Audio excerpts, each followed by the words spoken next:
Hi, this is Mr. Sand again, and this is kind of turning into it's turning into kind of like an algebra session, this Unit 5. And so today we're going to continue on with actually more stuff that's kind of like algebra. Um, yeah. So today we're going to relate centripetal acceleration to gravity. We're going to make the force of centripetal acceleration equal the force of gravity because, to be honest, that is the thing that is providing the centripetal force. It's gravity in lots of orbiting objects. Let's say like the Earth with anything orbiting it, which includes the moon and like satellites and other things. Like that's pretty cool. That the force that's providing the centripetal force is actually gravity. So today we're gonna just relate those two equations to each other. So I'm gonna start off. This is kind of like review now. I'm just going to start off with a period. Again, a period right there. Remember what periods are? A period is just the units is this. I guess we could say it's the seconds per cycle. I just want to review that real quickly. Now, if we want to find velocity of something, it's going to be 2 pi r over the time it takes for something to rotate. So that's 2 pi r over the period. Right? Now, if we want to know the acceleration, centripetal acceleration, it's going to be v squared over r. So if you plug this v into that v, you're going to get the centripetal acceleration to equal, I hope you're fluent with this, 2 pi r squared over r. Oh, I'm sorry, over t. This whole thing over t. That should be a t, and this over r. And that's all well and good. But now we can also put this into mass like we did before. So I'm sorry, multiply by mass to get a force. So to find the centripetal force, it's going to be mass times this centripetal acceleration. So I'm just going to write that in right now. It's going to be 2 pi r, another parentheses there, over t, this squared, and that over r. Right. Okay. So this whole thing, I'll put a parentheses around this. Now I want to show you how things cancel out. So here we go. Notice that there's r's in the top and r's in the bottom. So first, this is getting a little loose here. But first I'm going to distribute the squared, the top. So this is going to be, let me go back to Plum. I'm just going to distribute this. So this is going to be m times 4 pi squared r squared over t squared. This whole thing over r. Right.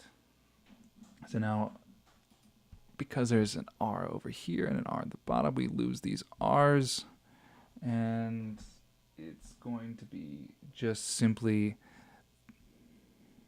mass times 4 pi squared r over t squared. That is what Fc equals, the force, centripetal force. Right.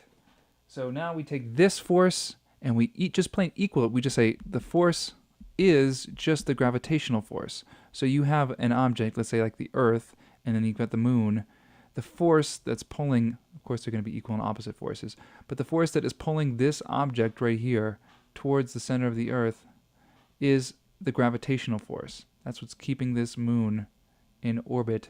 It should be circular orbit around the Earth. Okay? So that is the gravitational force. And we know what the gravitational force is. I'll put it in a green color here. Gravitational force. Fg for green.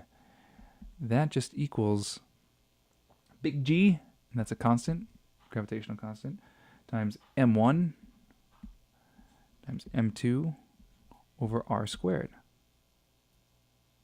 Right? Right. This m1 is that's one of the objects, m2 is the other object. Now, you might be wondering here what's going on. Can these things equal each other? Yes, they can equal each other. and I'll just set them equal to each other right now. So I'm going to just put them in a separate area over here. So I'm going to rewrite this, the gravitational force, G equals, or G m1, m2 over r squared. This equals, I'm going to rewrite centripetal force as well.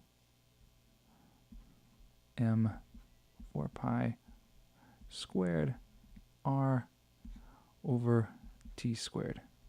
Great. Fantastic. So, now,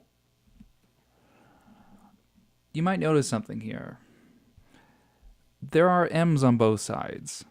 So, the m, in this case, is considering the object that is orbiting. So the m and that m right there cross off. So this is the orbiting object. So this is the object that is orbiting. So in this case, it's the moon. The mass of the moon is irrelevant. So this is just going to be 4 pi squared r over t squared equals, it's going to be g m2, which is the mass of the object being orbited, over r squared.